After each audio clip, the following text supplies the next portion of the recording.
Alright guys, Joe Fish here, and we got the big D bag for August. Let's check it out.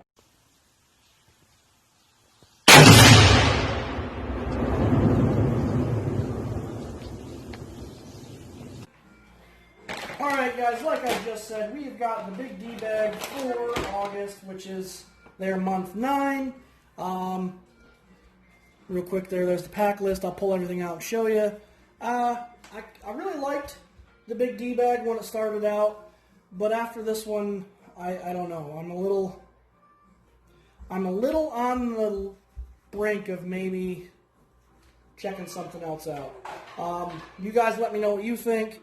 I mean, the quality of the items has been good. I just don't like the selection of it. Now, I've been trying to put the selection items off to the side of what I think of the selection items because of the whole corona and so many companies that aren't really deemed essential right now having to shut down and this, that, and the other. So they're probably trying real hard and doing the best they possibly can given their available options. So that being said, I might give it another month or two and then we'll see what happens now that more of the country's starting to open up. But this is their month 9 Sir Camps-A-Lot bag, so let's see what we got. First off the bat, we have the Survivor's Sharpened Spark. So we have what looks to be like a sharpening tool and also a ferro rod. Here we got our little honing blades, or honing areas here, and then your striker, another one there. It does feature a coarse tungsten carbide triangular bit sharpener, fine ceramic triangular bit sharpener, diamond coated serrated file, which was that little deal there. We also have a diamond sharpening stone, leather strop, magnesium fire starter. So there's a lot of stuff to it. I don't know. I mean, it does look fairly well made. Just maybe on the brink of gimmicky somewhat. I don't know. I'm planning on doing a bunch of stuff here soon. My nephew, who is 14, hold on, let me just... Alright, before my kids stormed in here and announced that they had to go to the bathroom, my 14-year-old nephew, sorry about that, it came to my attention that he cannot start a fire. We were up to my sister and brother-in-law's camp having a fire, and we're, just sitting around the fire or whatever, and we're talking like adults do after a few drinks, so we might have been cursing just a little bit. But, so we told him, listen, Christian, this is adult stuff. Go, go play, go watch TV, go whatever, just, adults are here, go have fun somewhere else. You know what I mean? Like, not trying to be a dick to the kid, but also letting them know, hey, we're talking about whatever we're talking about that's inappropriate for children. And at least we had the common sense enough to not tell the child to go somewhere else. So he's like, all right, well, I'm going to go start a fire over here and roast marshmallows. And I was like, bingo, boom, do that. Sounds awesome. Have fun.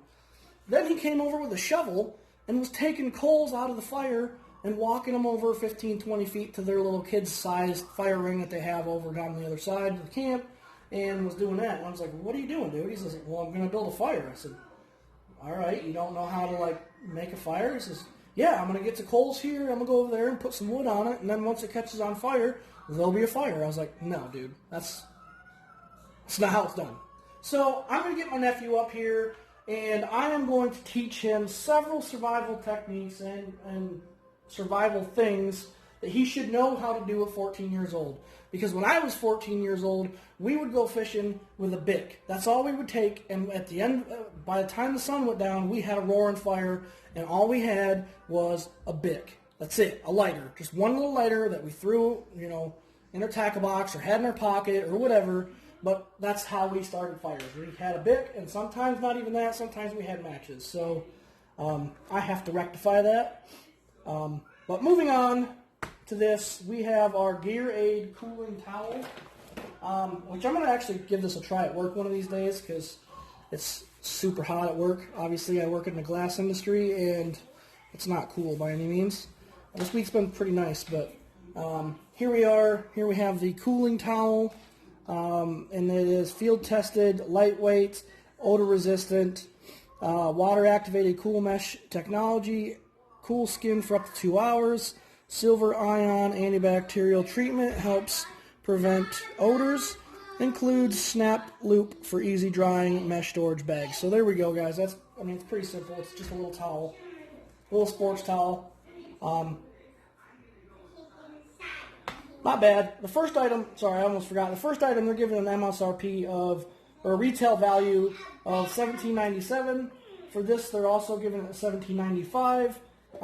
This is from 12survivors.com, and this is from gearaid.com.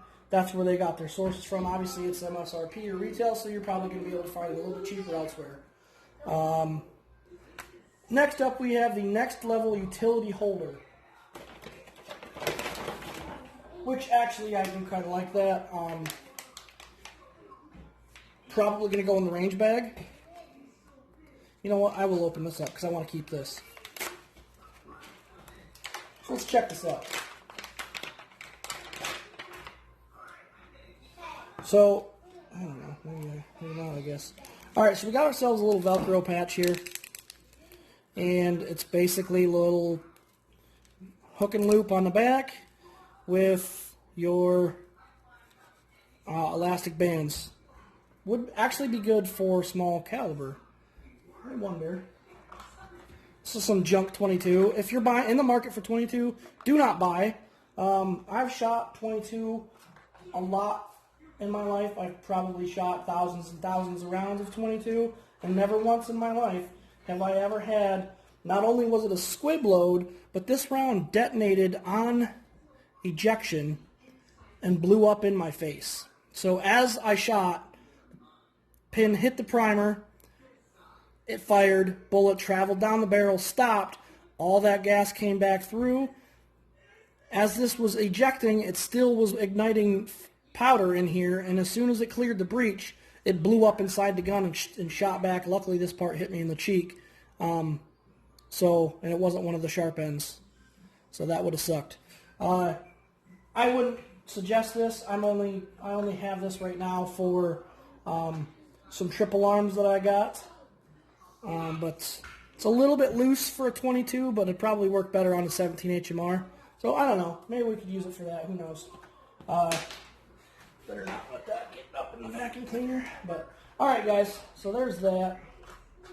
It's kind of another iffy item. They're giving that a $15 value for this, for 2 of these. I don't know if I would pay that, to be honest with you. That's my opinion. Maybe if that's something you're looking for and you found it and you needed it, I could understand justifying paying for it. Next up we have, and that's from the Next Level products.com. Next up we have the 12 Survivors Paracord Survival Orb, and this is where I was talking about maybe getting a little gimmicky. Excuse me. This is what they're talking about here. As soon as it focuses, we've all seen these come in every level box of every box there is. It's pretty much, you know, the standard little paracord grenade. You're going to get, the kit can open without taking apart the paracord. Cool. Some of those you can't do, so that, I guess that's got it going for it. You can see here in the top of the bag that it is lassoed shut. The kit can hold other items, so there's room to add, which is nice. Another feature that many paracord little grenade survival things don't have. The 27-piece kit includes essential survival items. It does have a fishing kit, so you can secure food. It is made up of 46.9 feet of paracord, which can strip to over 325 feet of cordage, which is meaning taking the casing out and then individual strands, and that's how you get that multiplier. So there we go, guys. I don't want to open this up because I might be giving some of this stuff to my nephew as like his little beginner's adventurer kit type deal, and he's got his birthday coming up here, so Christian, if you're watching this, maybe not, who knows. But there we go, guys. That's that. 4 items. Do want to talk about this a little bit. If you guys remember, they had a introductory level, and this is my grievance with the Big D bag right now. In their beta phase, if you got in and you subscribed, your price was locked. They even sold that, and they took them all down, so I couldn't go back and find it and be like, and show them this is why I was upset, or why I was trying to air out my grievance. They basically set your price throughout the lifetime of your subscription. So if the price went up, your price wouldn't stay up. You got in and you stayed in, and you're rewarded by keeping that price. What they just recently did was come up with another price that's like $56 a month plus $6 shipping or whatever it is. It's like $60-something, which I don't have a problem with. This is what I'm leading up to my problem. That's going to be the new price going forward. All future subscriptions are going to be at this new price. If we wanted that, we would have to pay the difference from when we subscribed to now. So my argument to them was, well, the whole point of locking my price in is so that when the price went up, I was able to keep the same price that I was paying and still get the good bags as they continued to go upwards in quality.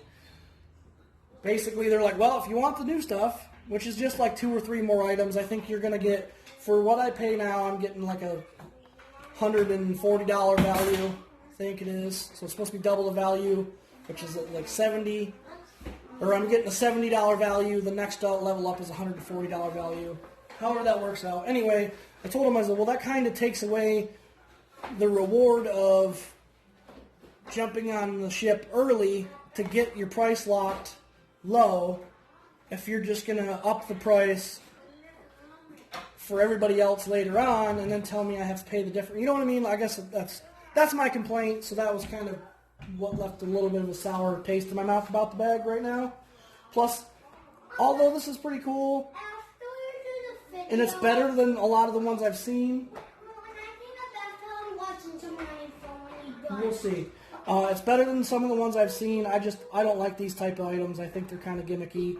They're like, I don't know. I like them. They're gimmicky in my opinion. But okay, thank you, buddy. They're cool. Why don't you go watch them? You go keep them. Okay, I will. Thank you. But I don't know. Let me know what you guys think about it.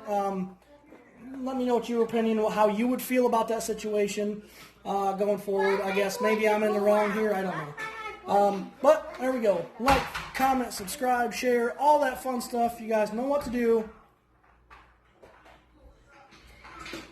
What are you going to say? Joe Fish out. There we go. All right, guys. Joe Fish out. I'll talk to you guys later.